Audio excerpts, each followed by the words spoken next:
All right, so a couple little procedures. So obviously, when the final bell rings, so on Monday or Thursday or Friday, 8:30. That's the tardy bell for first period and second period. So when the tardy bell rings, you should really be inside the classroom. I'm not a huge stickler. If you come 2 or 3 seconds late, I usually don't mark you tardy, but try to be in the classroom, in your seat, and getting your stuff out. And usually the only thing we need for class is our Chromebook. So if you got a textbook, you can leave it at home because we will very rarely use it. But one thing, it's like my roll sheet from last year's second period. So when I take roll, I'm going to be calling your name. And let's say, like Cassandra here, let's say she's not here. So I'm going to put a little mark like that. I start like that, just a mark. Now, say Cassandra comes in early. Now, by the second semester or late first semester, I'm going to know who all you guys are. But for the first few months, I'm not going to know. So if I'm marking people absent like this, I start with it with a line. But if you happen to come in, so if you come in, don't just go right to your seat, especially if I'm doing something, if I'm helping out with a student. Make sure you come and talk to me. Say, hey, I'm Cassandra. Sorry for being tardy. Whatever. Okay, and then I change it to that. And then Sarai, if she was tardy, I change it to that. So then you'll be tardy in the attendance and not absent. So if you come in late and you forget to tell me, you might be marked absent. But I'll try not to. And in our classroom, 95% of the time we're going to be in groups like this, groups of 4 to 5. You get to pick your own groups. So like, these two right here, this guy and this girl seem like they're working well together. I'll leave you and you get to pick your own seating chart. But if you are struggling, if you are distracting others in your group, or if your group is just really doing poorly, like, everybody in this group over here, they're all getting D's and F's. Well, then I reserve the right to change the group and split you up. But as long as you're working well together and doing reasonably well in the class, I'm not gonna mess with the groups. So you get to pick your group, and just take care of your business, and you get to save in that group, for as long as you want. Now, if you want to change groups, just let me know, and I'll move you somewhere else. But just once you pick where you're going to sit, make sure you sit in that seat every day, because if you're moving around every day, that I'll never learn your names. Because the first thing I'm gonna remember is where you sit. So and then eventually I won't even have to take roll because you'll be in your roll call order, and I can just look out and see who's missing. Now, if you walk in, like 5% of the time, and you see us in rows, the only time we're going to be in rows is on test days.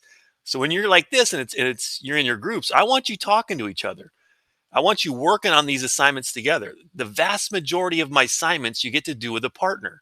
So like these two girls right here, they could be doing the assignment on one Chromebook, and they just have to turn in one assignment.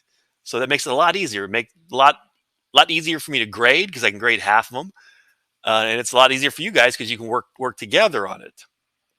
Let me think. What else? Now, when you see it in rows, that's going to be test day. This is the only day you cannot talk, because when you're in groups, I'm not going to be standing up here in the front. I'm not going to be standing up here in the front talking to you guys for 30, 40 minutes. I'm not going to do it. Maybe I might talk for like 2 minutes. And the rest of the time is your guys' time to work on whatever activity we're doing that day. And this is when I want you talking. This, when it's in rows, then it's test day. So this is no more group or partner assignments.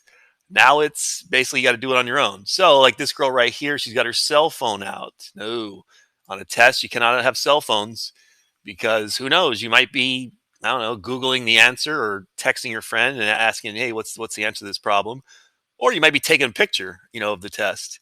Also, this guy right here looks like he's talking. If you're talking, I got to say that you're cheating.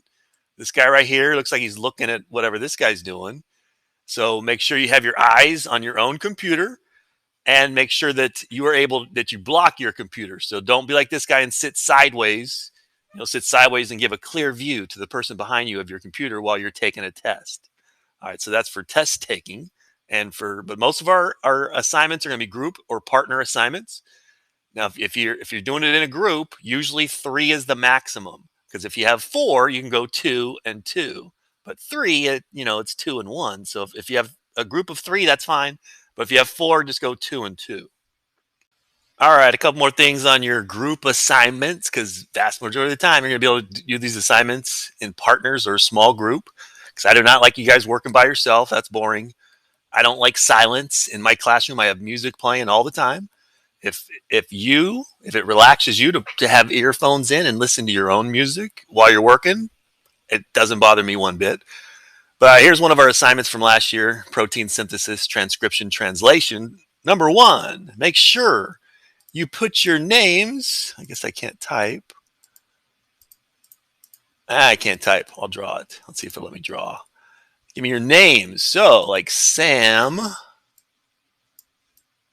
and give me a last initial. You don't have to put your whole name, but give me a last initial because it makes it so much easier to find you when I enter your score into the computer. Because if like Sam and I got to look through the whole thing, because it's in alphabetical, and then I'll put all your partners' names. So maybe you worked with John.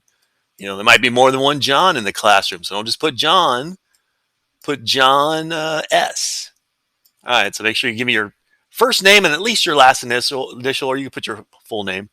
The other thing is, this is what a lot of people do, and it's not the way to do it. Say you're working with partners, and the one person's going to say, "Hey, I'll do 1 through 8." And while that partner's doing 1 through 8, the other partner, who knows, might be playing a game or playing on their phone or whatever, and then the other partner says, "Hey, I'll do 9 through 14." The problem with that is you'll get it done.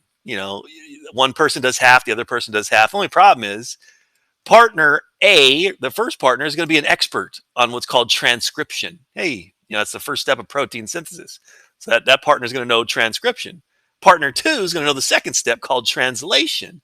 So you're going to know 50% of the material. And I don't know what the grades are in middle school, but here 50%, and pretty much everywhere, 50% is an F. So you need to know all of it. So don't split up the work unless I encourage you to do it. There will be some assignments where I'll say, "Hey, split it up. You do this part, you do this part." But for the most part, you need to work on the entire thing together so that you guys both know all the material and not just like a half of it or a third of it.